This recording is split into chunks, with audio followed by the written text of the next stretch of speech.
안녕하세요. 이혼 전문 오하영 변호사입니다. 지난 시간에는 바람피는 아내의 심리에 대해서 한번 살펴봤었는데요. 이번 시간에는 반대로 바람피는 남편들의 심리에 대해서 한번 살펴보도록 하겠습니다.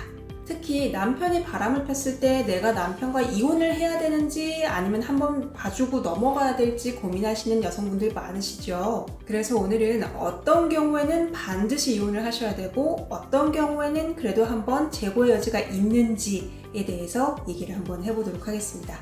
제가 이혼 사건을 하다 보면요, 저희 어머니 또래의 중장년층 여성분들께서 황혼 이혼을 위해서 저를 찾아주시면서 그동안에 있었던 일들을 얘기를 하시는데, 이분들의 얘기를 들어보면 정말 기가 막히고 코가 막히는 사연들이 정말 많습니다.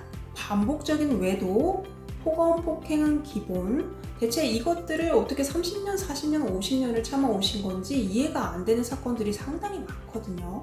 그런데 이런 유형의 남편들의 공통점을 찾아보니까 첫 번째, 일단 혼인 초기부터 외도가 발각이 됩니다. 두 번째, 들켰을 때 미안하다는 얘기보다는 오히려 큰 소리를 칩니다. 심지어 외도가 아내 탓이라고 오히려 적반하장격으로 나오는 남자들도 있습니다. 요즘에 테토남, 애견남 이런 말들 많이 유행하고 있죠. 굳이 분류를 하자면 테토남에 가까운 남성들의 외도, 특히 이러한 외도가 혼인 극초기부터 시작이 된다라고 하면은 이는 반복 발생의 가능성이 상당히 높다라고 볼 수 있습니다. 그리고 너무 당연한 얘기지만 외도 기간 자체가 기냐 짧냐 이것도 굉장히 중요한 요소 중에 하나로 고려를 해야 되는데요.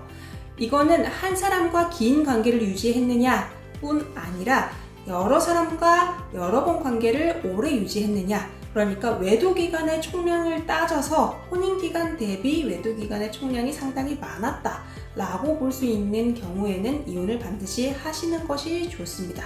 이 외도기간은요, 반드시 3년, 5년, 10년 이런 식으로 정량화해서 생각하는 것이 아니라 결혼기간 대비 외도기간을 비율적으로 보시는 것이 맞을 것 같아요. 예를 들어 혼인기간이 5년밖에 안 됐는데 그 중에 3년, 4년을 바람을 피고 있었다. 이렇다고 하시면 저는 이혼을 하시는 것을 권합니다. 반면에 소위 말하는 애견남의 경우 있죠. 이 경우에는 다시 한번 생각해 볼 여지가 있는 경우가 많습니다. 물론 부정행위가 잘했다는 거 아닙니다. 그런데 애견남 유형의 남성들은요, 외도기간이 짧은 경우가 많고 그리고 비교적 초기에 발각이 돼요. 바람을 핀 지 몇 개월 만에 발각이 됐는데 발각 후에 죄책감이 너무 큰 나머지 오히려 본인이 먼저 이혼을 요구하기도 합니다. 근데 이런 남성분들은요, 용서를 하고 이혼 안 하겠다라는 의사를 여자분들이 한번 내비쳐주기 시작하면은 오히려 진심으로 사과하고 가정에 더 충실하는 경우도 꽤 있는 것으로 알고 있습니다. 그래서 이런 경우에는 무조건 봐주라는 것이 아니라 재발했을 때는 정말 이혼할 수 있음을 강력하게 경고를 하고 조건부 회복을 한번 도모해 보는 것도 괜찮을지 모릅니다. 정리해 볼게요.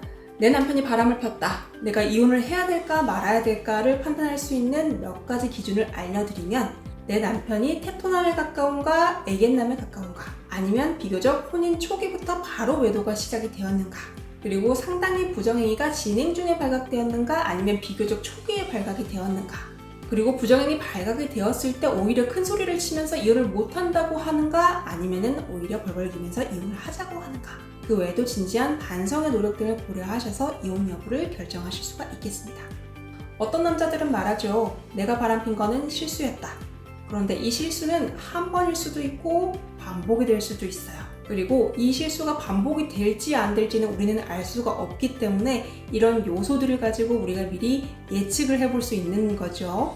물론 제가 말씀드린 이 기준들이 정답이라고 할 수는 없지만 제가 여태껏 다뤄본 수많은 이혼 사건들에 비추어 봤을 때 저의 경험에 비추었을 때는 확률적으로 이런 경우가 많았다 라는 점을 말씀드리면서, 혹시 변호사님 저는 이런 경우에 이혼해야 돼요? 아니면 한번 넘어갈까요? 궁금하신 분들은 저한테 개인적으로 연락주세요. 오늘은 바람핀 남편과 이혼을 해야 되는지 말아야 되는지에 대한 주제로 얘기를 한번 해보았는데요. 영상이 도움되셨다면 구독, 좋아요 눌러주시고요. 다음번엔 더 유익한 영상으로 찾아뵙겠습니다.